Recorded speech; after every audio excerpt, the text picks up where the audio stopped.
Hello, this is Adam from Kanen Coffee. We have a Lelit Marax that just needed a general tune-up. We descaled and backflushed the group head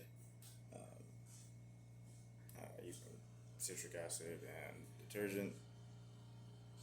We deep cleaned the steam wand and replaced one of the degraded gaskets inside of the steam wand.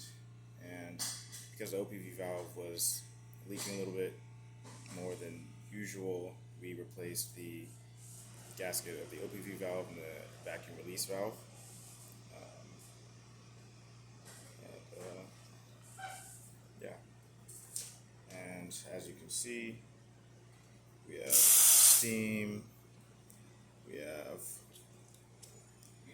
water,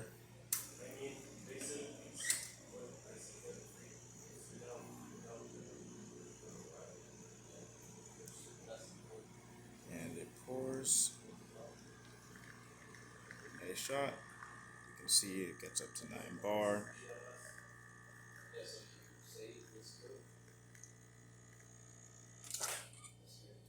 And just to demonstrate, we just have a shot.